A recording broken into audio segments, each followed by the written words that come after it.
আসসালামু আলাইকুম। গণস্বাস্থ্য হোমিও থেকে doctor Shamima Akter, DHMS PHB, DHMS on course, Dhaka university. আজ আপনাদের সামনে এমন একজন পেশেন্টকে আমরা উপস্থাপন করব যিনি আপনাদের সামনেই হাজির আছেন। ওনার পরিচয় আমরা তুলে ধরছি।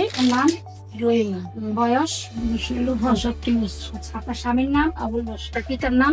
বিজুদ্দিন আলী। মাতার নাম? জলাকালী। গ্রাম? জেলা?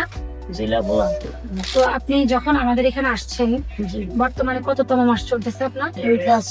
যখন আপনি আমাদের এখানে চিকিৎসা নিতে আসছিলেন 4 মাস আগে, 5 মাস আগে, তখন আপনার শারীরিক কি কি অসুবিধা ছিল? না আমি কোনো খাদ্য খাইতে পারতাম না আগে। এরপরে মনে করেন যখন আমার ঢাকা মেডিকেলে আনছে তখন আমার অপারেশনের ডেট দিছি, সেখানে অপারেশন করিয়া মানে সে বলতে পারতেছ না, আমি একটু বলি। হ্যাঁ, ওনার মেয়ে, সম্মানিত দেশবাসী, মানে আমার রহিমা খাতুনের মেয়ে। আপনার নাম? আমার নাম সুরমা। সুরমা। আচ্ছা, ঠিক আছে, বলেন আপনি। মানে আমার আম্মা 4 মাস আগে খুব গুরুতর অসুস্থ হয়ে গেছে, তার বাথরুম বন্ধ হয়ে গেছিল। তখন মানে এমন অবস্থা, সে মানে রাত্রে একালা অবস্থা অনেক খারাপ হয়ে যায়। আমরা ঢাকা মেডিকেল নিয়ে আসি, তারা পরীক্ষা টেস্ট মেস দিল। তারপর আমরা টেস্ট করার পরে শোনা গেল তার পেটের ভিতরে বড় টিউমার আছে। তো টিউমার কথা শুনে আমরা টিউমার অপারেশন করার ডেট দিল ডাক্তার। তারপর অপারেশন ঢাকা মেডিকেল করাইছি। তখন ওই টিউমারে আমরা পিজিতে নিয়ে পরীক্ষা দিয়েছিল। পরীক্ষা দেওয়ার 1 সপ্তাহ পরে রিপোর্ট আসার পরে জানা গেছে তার খাদ্যনালী ক্যান্সার হয়েছে। তো আমরা ভেঙে পড়ছি যে কি করা যায়, এখন এত বড় রোগটা আমরা কি করতে পারি। তখন ডাক্তার বললো থেরাপি দিতে হবে। তো আমাদের অবস্থাটাই খারাপ, এত টাকা দিয়ে থেরাপি দেওয়া সম্ভব ছিল না। তখনই আমার ভাইয়া কার মুখের থেকে শুনছে ডাক্তার সরোয়ার নামে, ওনার কথা শোনার পরে আমরা প্রথমে আসতে চাইনি, মনে তুইয়া ছিল, সংকট ছিল যে আসলে কি এত বড় রোগ ভালো হয় কি না।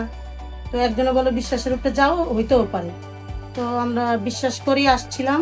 এখন আসার পরে আমরা 4 মাস ওষুধ খাওয়ার পর আমরা ফলাফল অনেকটাই ভালো পাইছি, যে আমাদের রুগী শারীরিক সমস্যাগুলো অনেকটাই কমে গেছে। আগে খাইতে পারে নাই, তার একটা সমস্যা ছিল, বড় বড় সমস্যা ছিল, মানে একটার পর একটা অসুস্থ ছিলই। সে পায়ে ব্যথা ছিল, মাথা ব্যথা ছিল, বুকে ব্যথা ছিল, এগুলো সব চলে গেছে ওষুধ খাওয়ার পরে।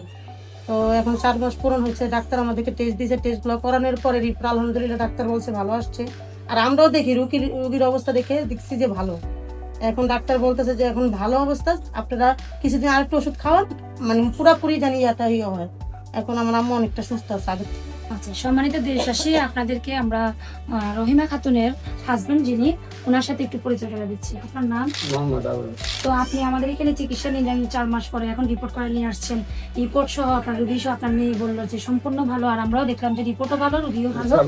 তাতে আপনি কেমন সন্তুষ্ট আমাদের চিকিৎসা?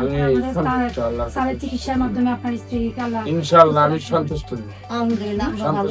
আচ্ছা, আমি দোয়া করি ইনশাআল্লাহ আল্লাহ প্রতিষ্ঠান আল্লাহ ভালো করুক, এটা মানুষের তার ছেলে আল্লাহর রহমতে আমার সুস্থ। চিকিৎসা নেওয়ার পরে আমাদের এখানে গণস্বাস্থ্যে এসএম স্যারের চিকিৎসা নেওয়ার পরে রিপোর্ট করিয়েছিলাম আমরা। সেই রিপোর্ট সম্পূর্ণ ভালো এসেছে। এই যে দেখেন, এটা হলো ওনার সিবিসি রিপোর্ট, যেটা 14.1 রয়েছেন একদম লেভেলে।